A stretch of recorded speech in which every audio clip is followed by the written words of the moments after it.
Beleza. Vamos. Só uma questão aqui, antes da gente começar.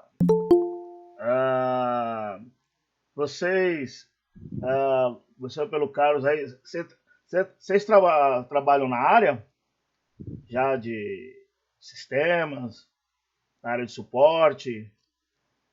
Vocês trabalham na área já? Pode começar com o Carlos aí, para mim conhecer um pouco mais dessa turma aí. Já trabalhou? Era o quê? Na área de suporte? Você é da velha guarda? Você é da era do CPD?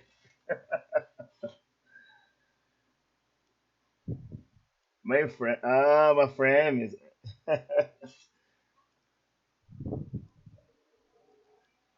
Eu vim do mundo corporativo, né?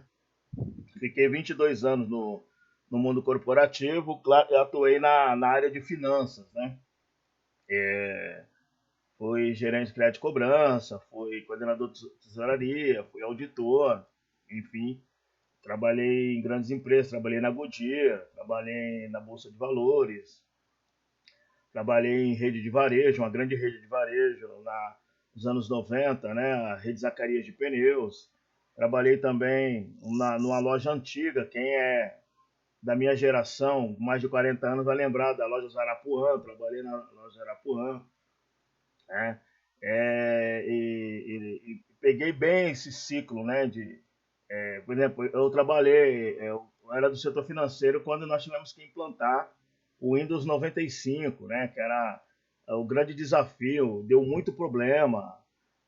Estávamos implantando, conhecendo, né? Por exemplo, o Excel saindo do Lotus 123, era o modo de fazer, produzir relatórios, né? E depois também participar de projetos de lançamentos de plataformas, né? Implantar SAP, né?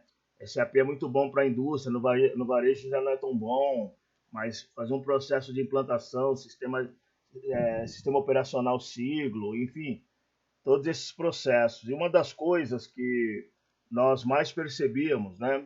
Eu como gestor mais percebia que muitos desenvolvedores de sistema sempre foram muito bons em desenvolver o software em si, mas eles tinham dificuldade de entender o negócio. Ainda hoje há muitas dificuldades, né, com profissionais na área de desenvolvimento de sistema que às vezes têm dificuldade de entender o negócio do seu cliente para desenvolver um sistema, trabalhar um software que seja facilitador. Né? Bom, para os que chegaram aqui, estão chegando, boa noite. Né? É, é claro que o nosso sistema de atribuição de aula deu para vocês a ingrata missão de ter aula comigo de sexta-feira, logo de sexta, né? Mas é sempre assim, introdução à administração, sempre de sexta-feira. Então, quero dar uma boa noite a todos, boa noite, Murilo, a todos que estão chegando. Eu sei que vocês tiveram aí uma aula aí com o professor Aulísio, né? Então, né, aquela balada que você vai fazer no seu quarto vai começar mais tarde hoje, porque nada de aglomeração aí. Estamos em pandemia ainda. Né? Mas a ideia hoje é trabalhar com vocês aí uma revisão, fazer uma troca de ideia. E eu quero pedir para vocês não ficar encanado, né, com atividade avaliativa, né? Essa atividade o meu objetivo é ver o quanto que a disciplina está fixado, né, em vocês. Reconheço a dificuldade de adaptar, porque quando vocês fizeram, né, fizeram o vestibular e a matrícula, né, no Instituto Federal, a ideia de todos nós era que as aulas fossem presenciais. Mas aí veio essa malfadada pandemia e estamos aí, né, nos adaptando, né, a essas aulas à distância. É claro que ficamos aí com a dificuldade de um contato, né, de uma troca de ideia. Todos nós professores tivemos que refazer as nossas metodologias de aula, mas o nosso objetivo sempre será garantir para vocês aí o ensino-aprendizagem, ok? Então, né, eu vou adiantando, não fique encanado lá, a atividade avaliativa, a prova, não. O meu foco com vocês é que vocês compreendam, né? Agora, por que que vocês estão estudando aí a DS? Porque é necessário que tenha uma disciplina de gestão, né, para vocês, né? A minha missão com vocês é iniciar uma reflexão de negócio. Que vocês tenham, né, uma noção de negócio. E também entender como é que funciona na empresa, embora a grande maioria de vocês já, já estão no mundo do trabalho, já estão aí ativos no mercado, alguns são veteranos, mas a missão principal aqui é desenvolver com vocês essa visão de negócio, como eu estava dizendo há algum momento atrás.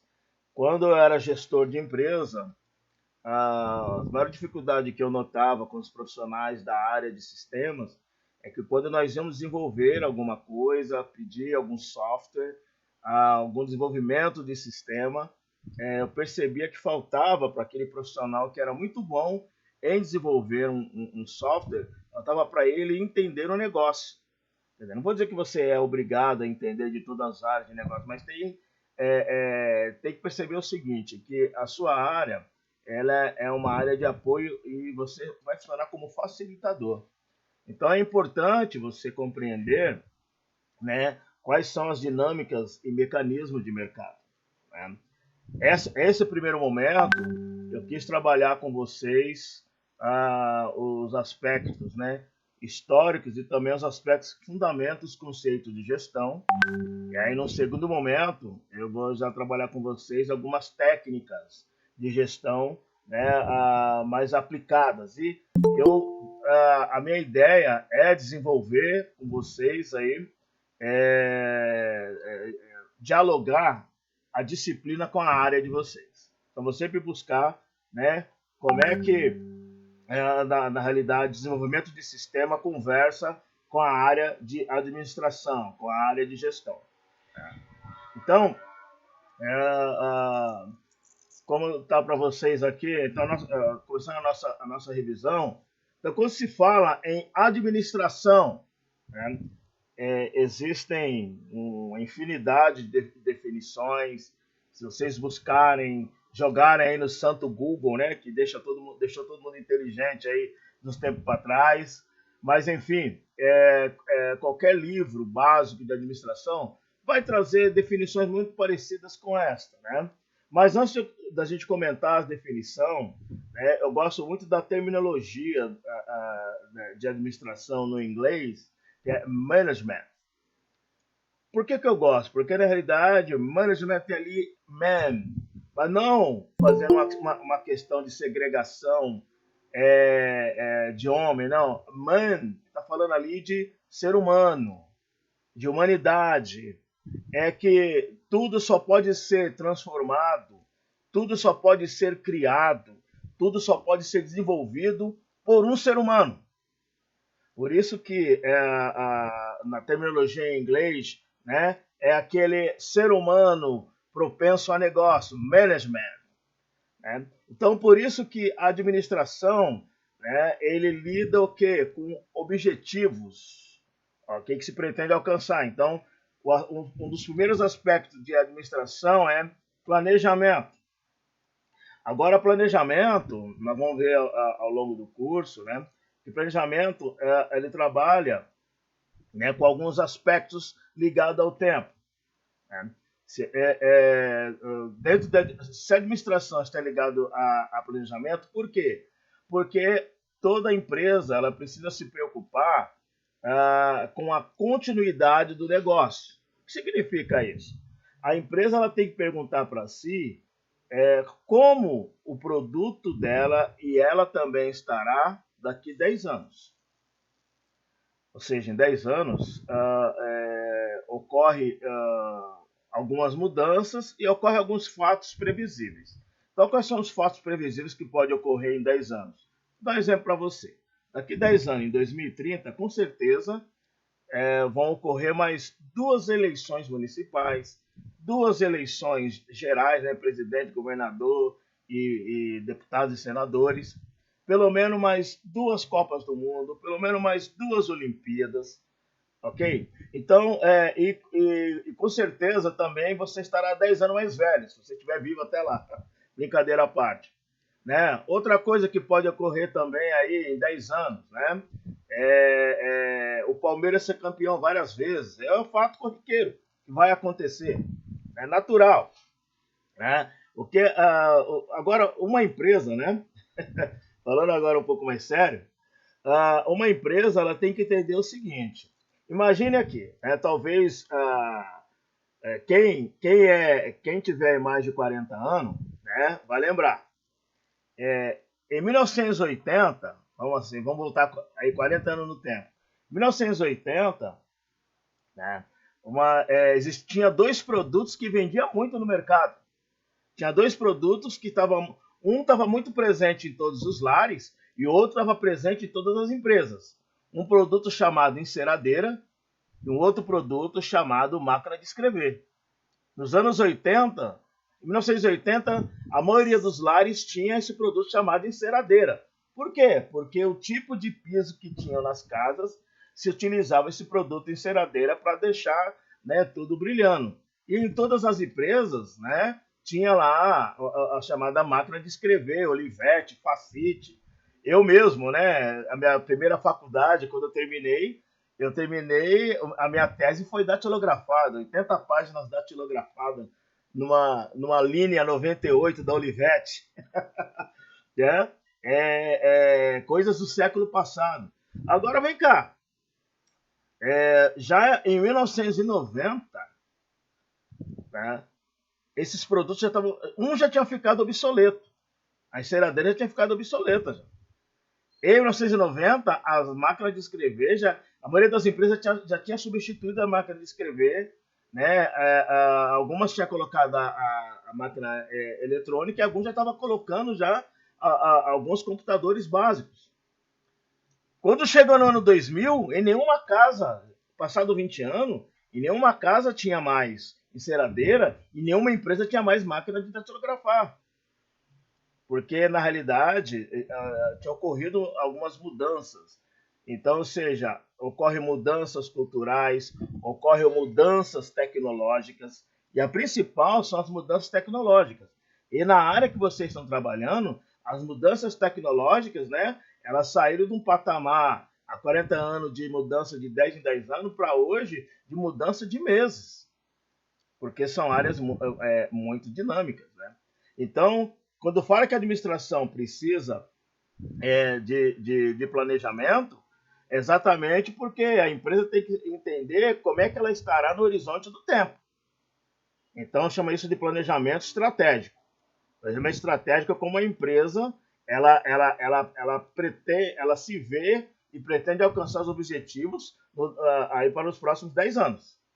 Né? Para isso, a empresa precisa ter um senso de organização. Ela precisa ter uma capacidade de direção e, principalmente, um sistema de controle. Essas são as funções, não só as funções, esses daí são os fundamentos básicos da administração. Planejamento, organização, direção e controle. Então, o que é a administração? É definir esses objetivos, definir planejamento, como vai organizar, você vai utilizar as técnicas. Organização são técnicas. Né? a direção, né, a capacidade que o gestor tem de tomar decisão o tempo todo. E o controle é verificar se o que foi planejado está sendo cumprido. Por quê? Porque toda empresa, e não importa se a finalidade da empresa é lucro, ok? Porque tem empresas que ela tem por finalidade não tem o lucro financeiro. Geralmente a IONGs, o próprio lá, o Instituto Federal. O Instituto Federal, ele é um organismo público, ok? Evidentemente que ele não tem por objetivo ter lucro financeiro, okay? Pela característica, né, da instituição, mas ela tem por finalidade dar resultado. Qual é o resultado? Né? Na realidade, produzir uma educação de qualidade, ser uma escola inovadora, por ser uma escola de tecnologia, ela tem que ser inovadora. Né? Então, falando aqui, a administração tem uma ligação direta com inovação. Então, eu vou fazer aqui uma pergunta e vocês podem digitar aí no chat para a gente trocar uma ideia rápida aí. Quando se fala em inovação, eu não quero a definição, tá, gente? Mas eu quero o seguinte, quando se fala em inovação, o que vem na cabeça de vocês? Escrevam aí. Não quero definição. Falou inovação, o que vem na sua cabeça? Começa a escrever aí, para a gente discutir alguma coisa aí. Vamos lá, não quero ninguém. Isso. Dante falou que é tecnologia. Ok. Vamos lá.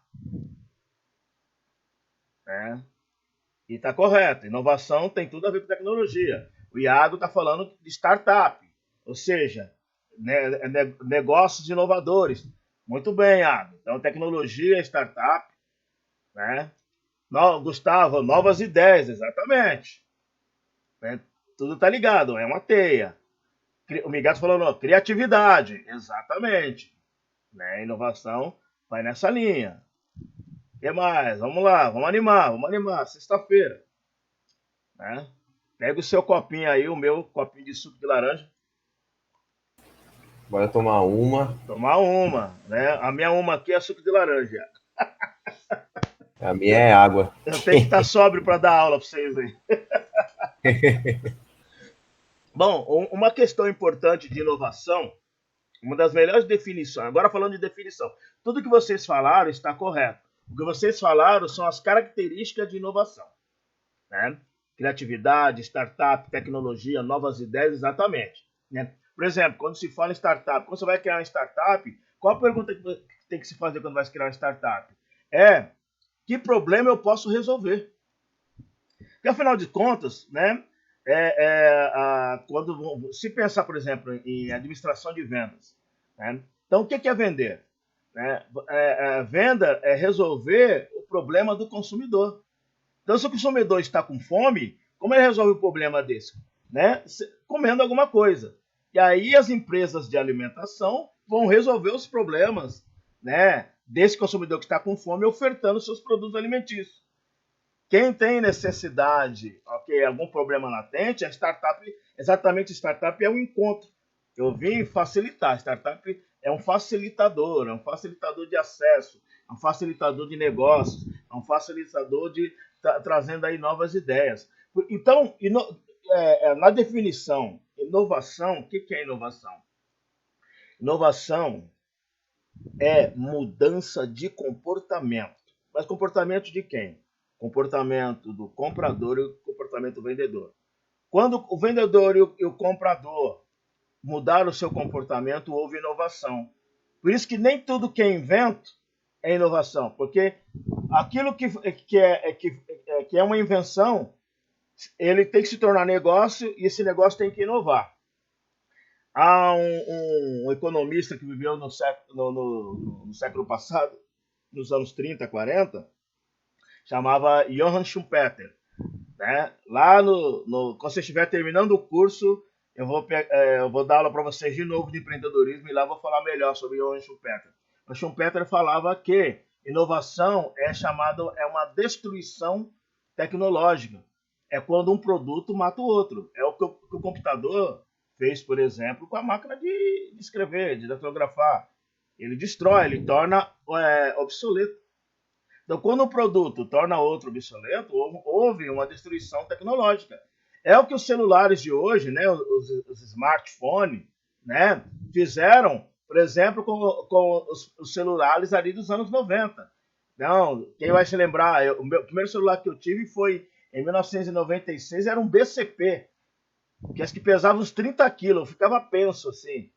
E só fazia ligação e recebia. E eu tinha que pagar pelas ligações que eu fazia e tinha que pagar pelas ligações que eu recebia. Mas é porque ter celular naquele momento significava um pouco de status. Hoje, o celular ele tem uma outra configuração. Ele não configura mais status. O celular hoje, na realidade, ele configura conveniência, ele configura facilidade, ele é um facilitador de acesso. Então, inovação é exatamente isso. Então, quando eu chego aqui e falo para vocês que desenvolvimento de sistema, né, propriamente dito, ele o que, que é? Ele tem um aspecto analítico, né? Ele tem um aspecto de projeto. Então, quando vai se pensar uma plataforma de rede, por exemplo, vai fazer o processo de plataforma de rede da Magazine Luiza, fazer todo o processo de frente de caixa.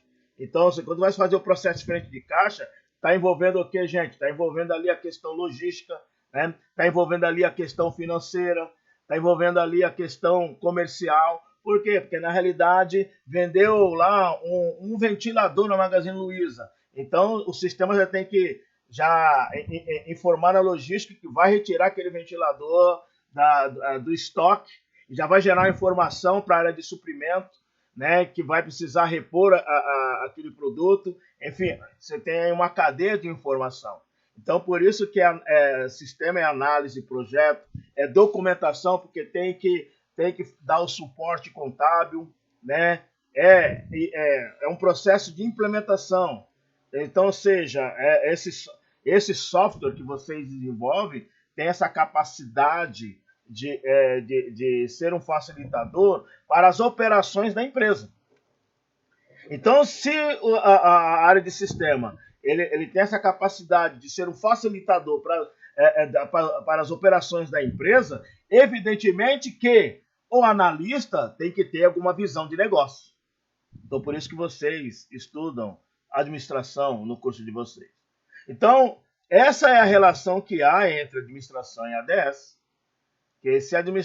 que ambas precisam de planejamento, ambas precisam de implementação. Né? Se a administração é a capacidade de gestão do negócio, desenvolvimento de sistema, né, é a capacidade de facilitar a gestão de um negócio. É nesse momento que elas têm um ponto de encontro. Pois bem, agora quando se fala em administração, tem que saber os rudimentos básicos da administração. Então, na realidade, desde que o mundo é mundo, sempre teve administração. É claro que, se nós pensarmos na Idade Antiga, tinha que ter alguma noção de administração ali, né?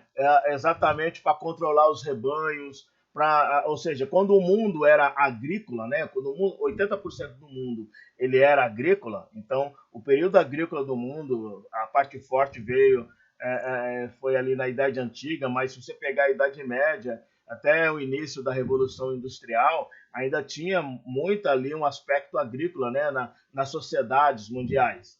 Mas, ou seja, para controlar o rebanho, para controlar ali o estoque de grãos, ou até mesmo se você pensar nas grandes civilizações, se você pensar na civilização romana, tinha que ter uma capacidade de gestão para poder fazer a distribuição de alimentos, a distribuição de equipamentos, a distribuição de soldados pelo império. Então, claro que tinha ali um aspecto logístico, mas tinha que ter ali planejamento, tinha que ter controle, tinha que ter decisão. Então, ou seja, desde que o mundo é mundo, sempre houve algum resquício de administração. Mas em que momento a administração se torna ciência?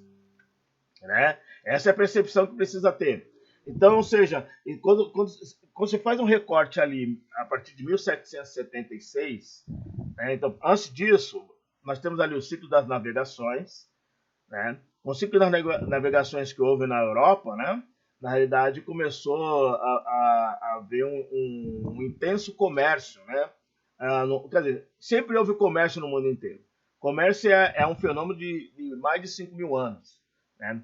Mas, nos últimos 500 anos, ficou um pouco mais intensificado o comércio, por quê? Até 500 anos atrás, o comércio ficava muito restrito ao mar Mediterrâneo.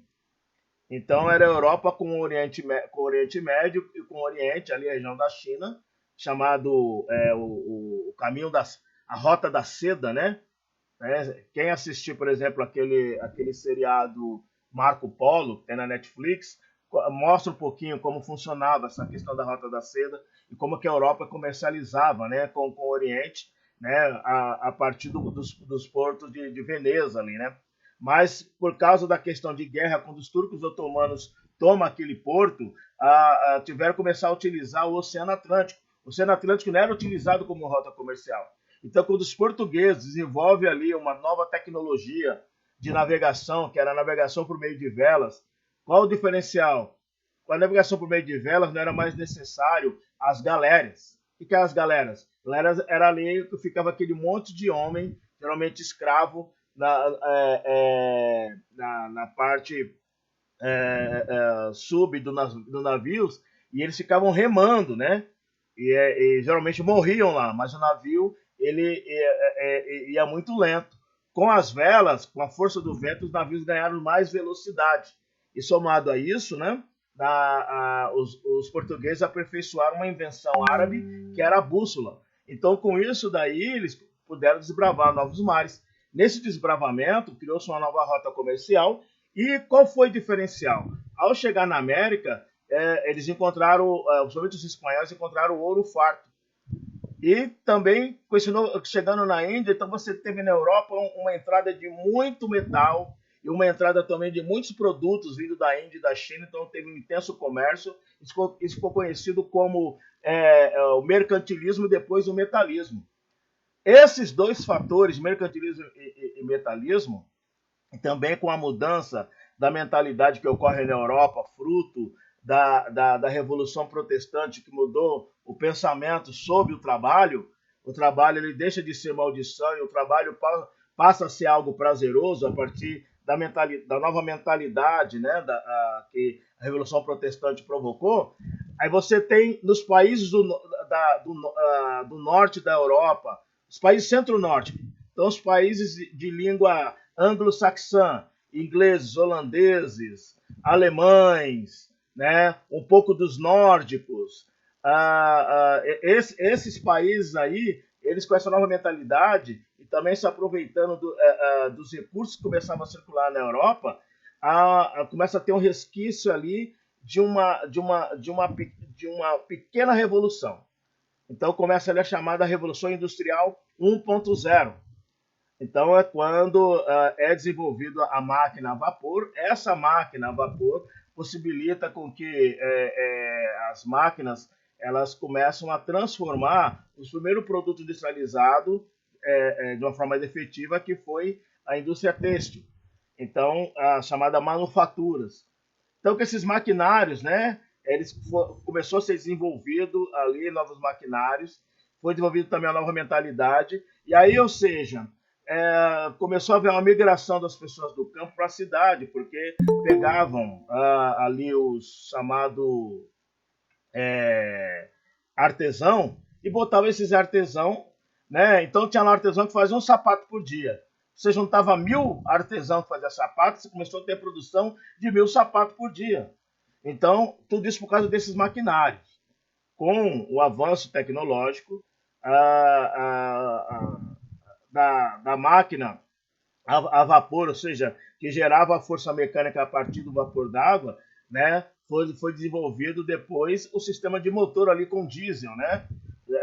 Diesel, quando ele começa a desenvolver ali os motores por meio de uma nova matriz energética, né? Paralelamente a isso também, né? Lá nos Estados Unidos é desenvolvido o sistema de ferrovia também junto com a Europa. E ao mesmo tempo também é desenvolvido o sistema de telegrafia. Então, olha o que acontece ao mesmo tempo. Você tem uma revolução de transporte, porque com agora o motor não sendo mais a partir de vapor d'água, mas a partir da matriz de combustível, né, de combustível fóssil, né, que eles começaram a processar melhor ali o petróleo. Então você tem ali uma revolução do transporte e da comunicação.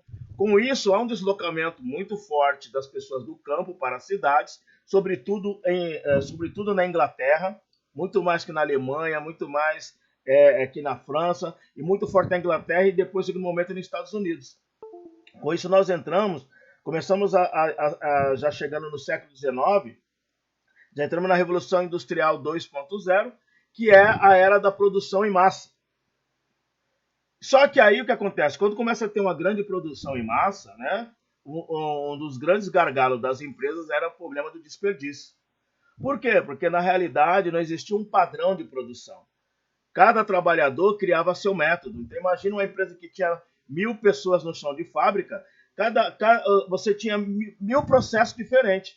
Então as empresas começaram a perceber que ao mesmo tempo que elas conseguiam produzir muitos produtos, realmente se produziu muitos produtos. A segunda metade do século XIX para frente foi um período de grande produção e enriquecimento da Europa e Estados Unidos, mas eles tinham esse problema do desperdício. Com isso, na realidade, eles foram atrás das universidades, dos profissionais, e aí encontraram, né, um engenheiro chamado Wislam Taylor. Esse Taylor, ele desenvolve uma metodologia de produção que iria atacar o problema do desperdício, que é chamado o processo de tempos e movimento.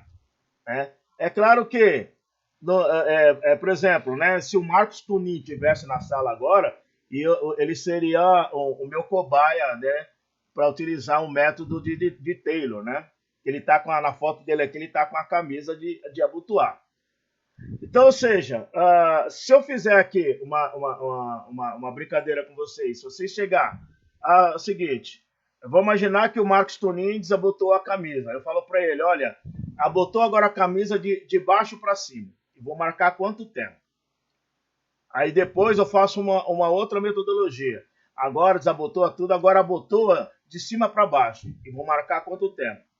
Vamos imaginar que abotoar a camisa de baixo para cima foi mais rápido do que abotoar a camisa de cima para baixo.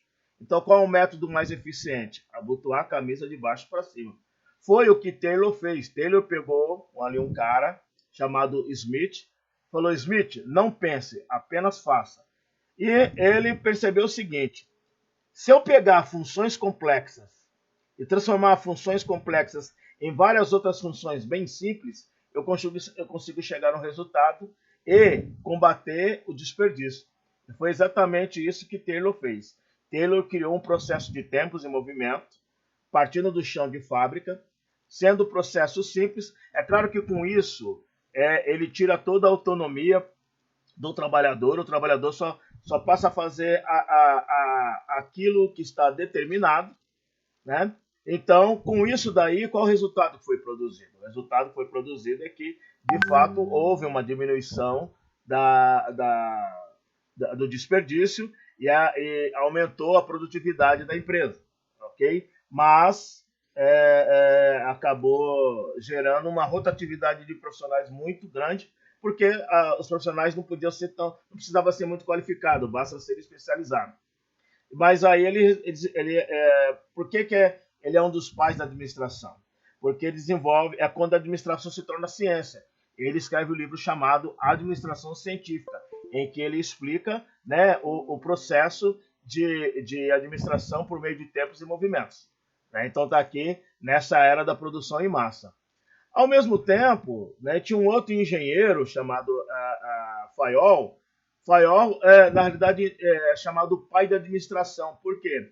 Porque Fayol, ele, na realidade, ele cria a estrutura básica da administração. Fayol entendia o seguinte, para resolver o problema de desperdício, a empresa tem que estar organizada, tem que estar estruturada. Se Taylor imaginava que resolvia o problema de desperdício de baixo para cima, né, a partir do trabalhador do chão de fábrica, Fayol falava o seguinte, não, Fayol ele entendia o seguinte, eu não quero resolver somente o problema de desperdício, eu quero exatamente que a empresa saiba de onde ela está indo, de onde ela veio e para onde ela está indo. Então a empresa tem que ter estrutura. Aí Fayol ele disse o seguinte: as empresas elas têm funções. Ele falou assim: a empresa tem função administrativa, a empresa tem função comercial, a empresa tem função contábil, a empresa tem função jurídica, a empresa tem função de produção e a empresa tem função financeira. Se essas funções funcionarem de forma coesa, nós temos aí uma empresa. Fayol ele cria o chamado organograma e ele entendia que a empresa tinha que trabalhar sobre 14 princípios. Por isso que Fayol é o chamado pai da administração moderna. E aí logo, ainda na era da produção em massa, né, vem aqui o Ford, e Ford aproveita, ele funde os conceitos de Taylor e Fayol, e ele cria, né, um sistema de produção a partir de esteira, né, e nesse sistema de produção a partir de esteiras, né, então ele cria ali as esteiras. Então, em cada esteira você colocava, né, um profissional ali somente para fazer um tipo de serviço. Então, você tinha lá tempos e movimentos, mas ao mesmo tempo também tinha organização. Então, tinha lá uma fileira de esteira somente para apertar pneu, outra fileira ali para colocar os componentes de motor, outra área a fazer só a questão da pintura, até sair o carro modelo T. Né?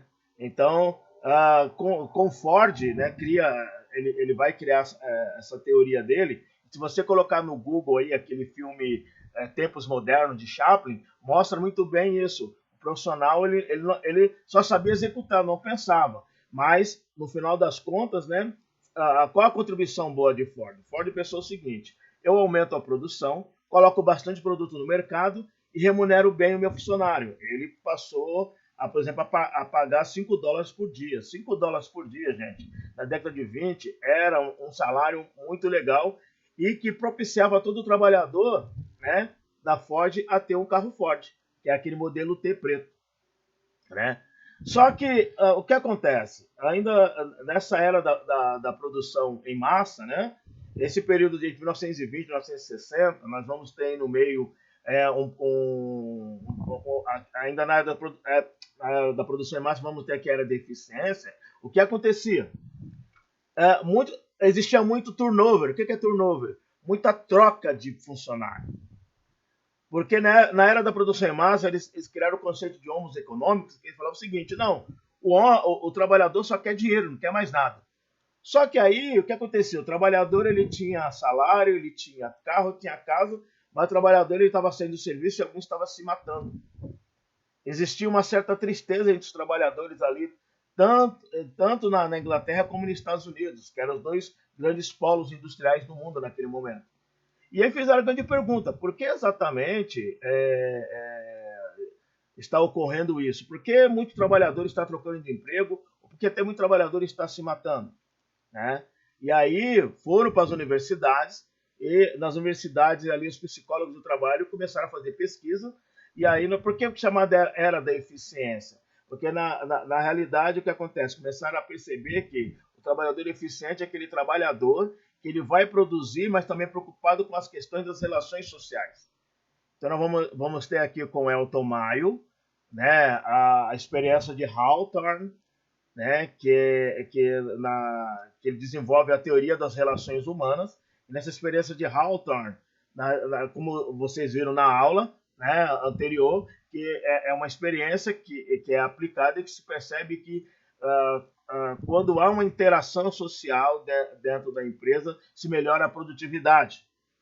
Né? Mas é preciso que a empresa compreenda também que todo ser humano ele tem necessidades, e essas necessidades estão hierarquizadas. E nós vamos ver isso com o nosso amigo Maslow, a hierarquia com as pirâmides da necessidade. Então, todo ser humano tem necessidade fisiológica, necessidades de segurança, necessidade de ser aceito. À medida que as necessidades vão sendo supridas, ele cria uma outra necessidade, porque é do ser humano. E abrindo, e suprindo, e buscando conveniências. E Maslow ele vai e fala: olha, é preciso que compreenda isso. Se as necessidades desse trabalhador forem sendo supridas, isso vai interferir diretamente na produção dele, na felicidade dele dentro da empresa.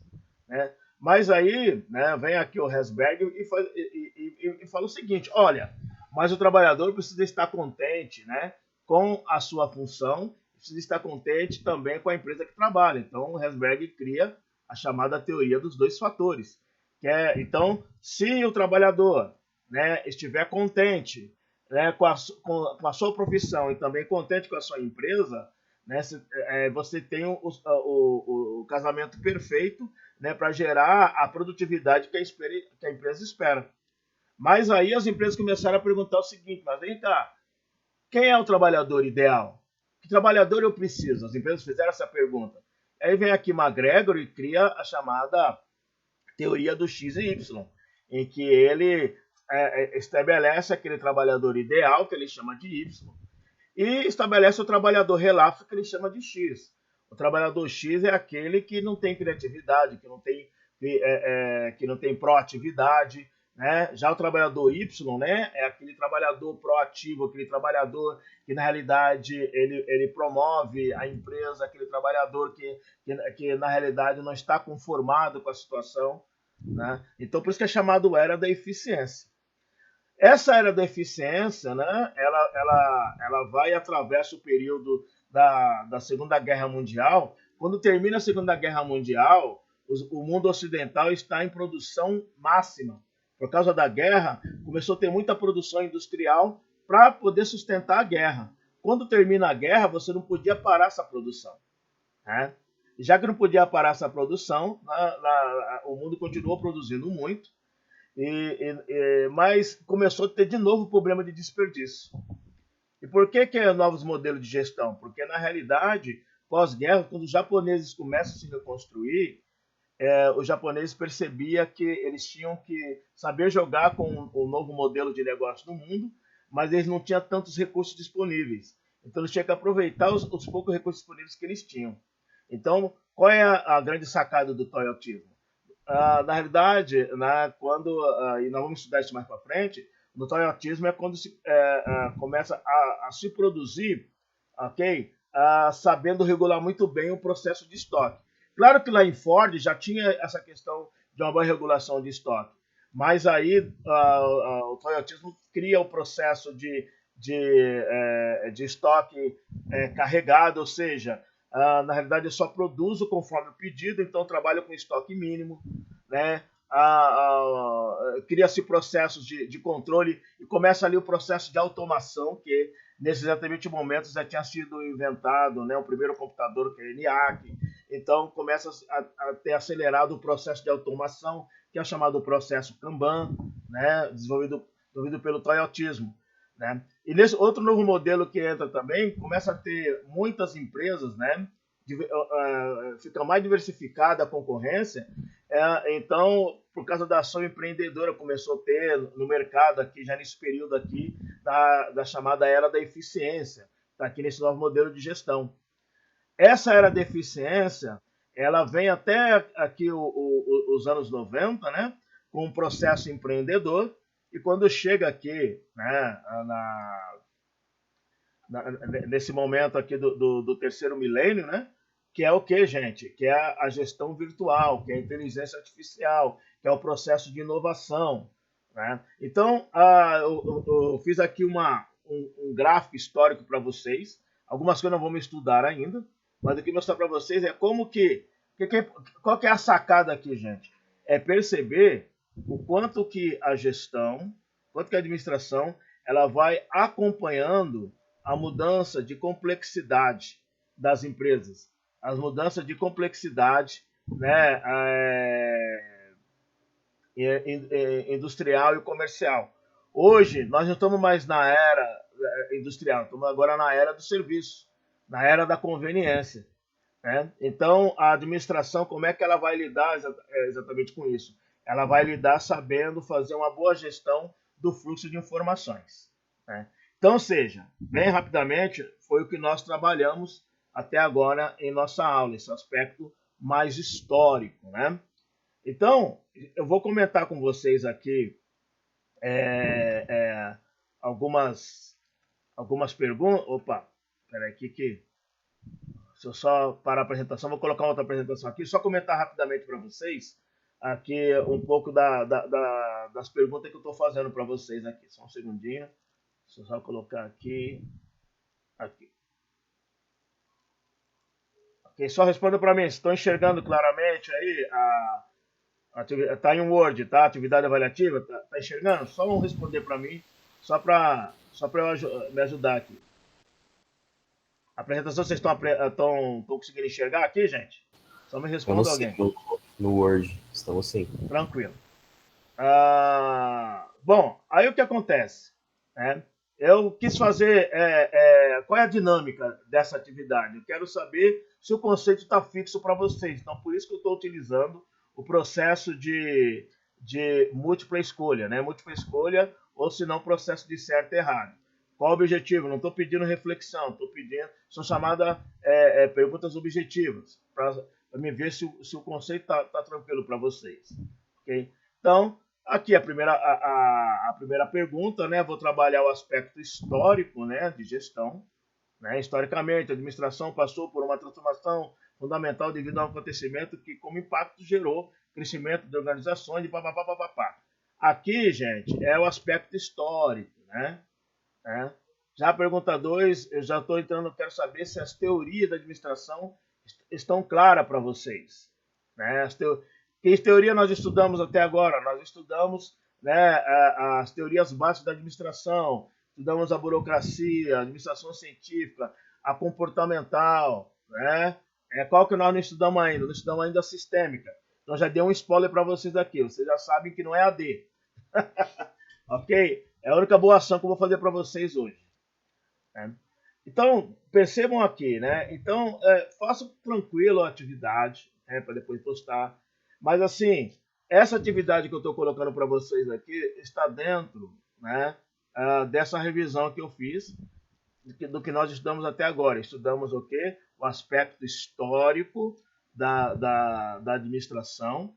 Estudamos também os fundamentos básicos da administração, a partir da administração científica, a teoria científica da administração, teoria estruturalista, teoria das relações humanas e behaviorismo. Foi o que nós estudamos até agora. Foi basicamente a nossa revisão. Ok? Bom, esses conceitos da administração, gente, daquilo que vocês tiveram de aula até agora e dessa revisão, vocês têm alguma dúvida, tem alguma coisa que vocês querem perguntar? Está claro para vocês os conceitos trabalhados, gente? É que eu disparei em falar, claro, mas eu preciso desse retorno de vocês. Oi, Iago. Eu acho que está claro sim, viu? Está claro sim. O importante para vocês obrigado, Iago.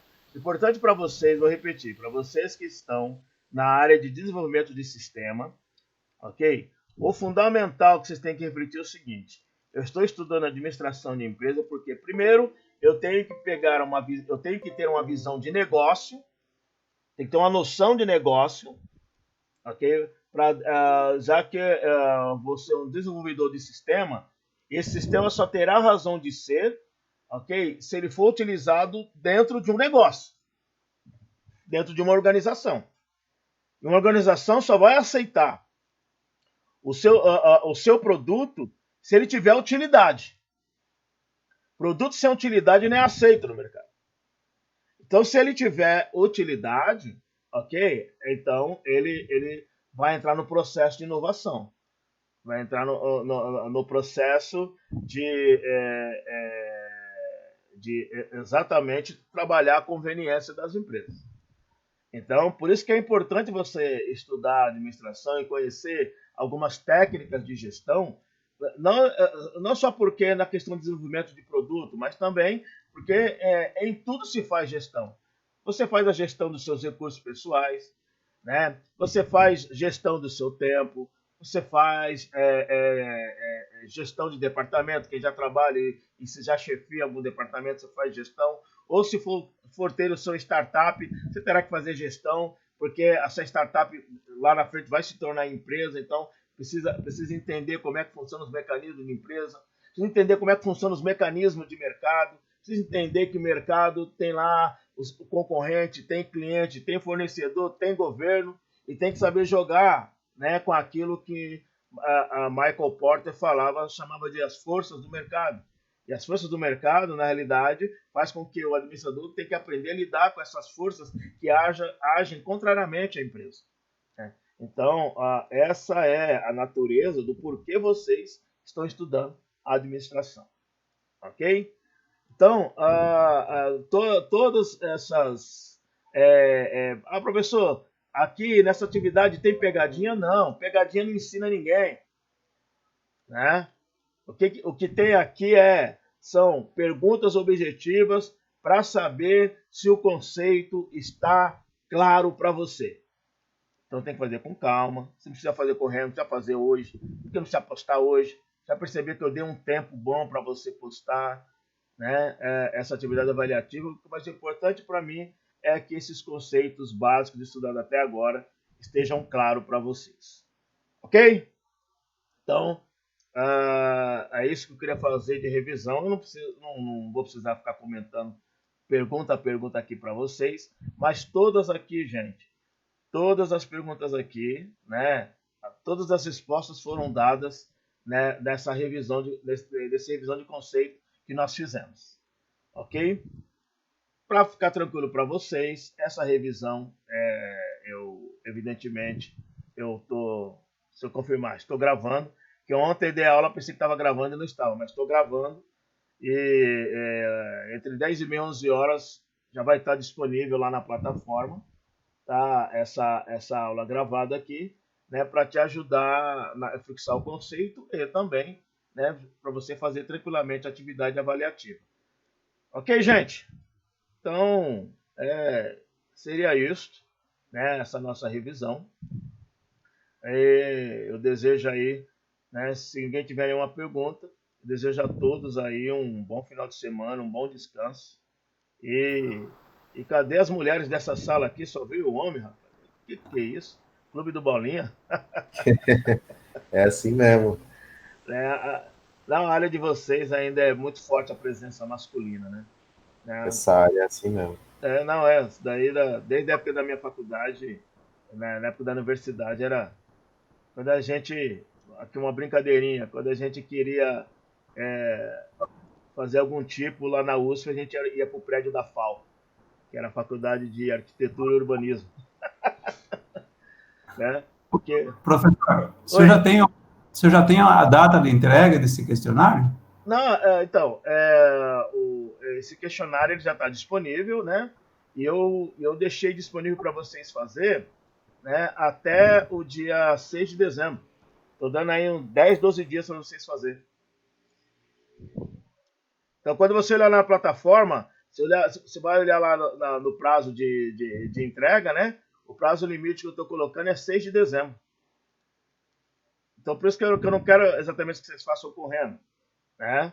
Exatamente para fazer com calma, fazer reflexão direitinho, tá ok? Então, o prazo de entrega é 6 de dezembro. Legal. Vai estar liberado para vocês postar. E aí, depois de 6 de dezembro, eu vou e faço a correção. E aí, estará lá no SWAP, né, a nota que vocês tiraram dessa primeira atividade avaliativa. Porque nós teremos uma nova atividade avaliativa, né, agora, né?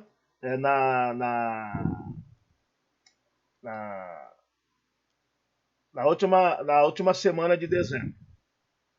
Ok? Porque estamos num ano diferente, né? E aí, na última semana de janeiro, nós temos a terceira atividade avaliativa. Né? Inicialmente, eu ia propor um trabalho, né? Mas como estamos em sistema de EAD, então eu vou apostar muito mais na atividade avaliativa. Pode ser que nesse terim eu poste algumas atividades para fixar conceito. Tá? Mas basicamente eu ia propor trabalho inicialmente, mas está um pouco complicado, porque geralmente trabalho eu gosto que seja feito trabalho em grupo, e como vocês estão em período de EAD, fica complicado fazer trabalho em grupo, né? Mas enfim, eu vou propor algumas outras atividades para vocês também, exatamente Mas a ideia é para gerar aprendizado, tá? Eu não dou muita bola para nota. É claro que a nota precisa ter lá uma nota 6 para poder passar para o terceiro semestre, eu sei disso, né? Mas o importante para mim é que vocês, quando terminar esse semestre, vocês tenham uma noção do que é gestão. Isso que vai importar para mim. Ok? Então, ficou claro para você, Carlos? Questão da data aí?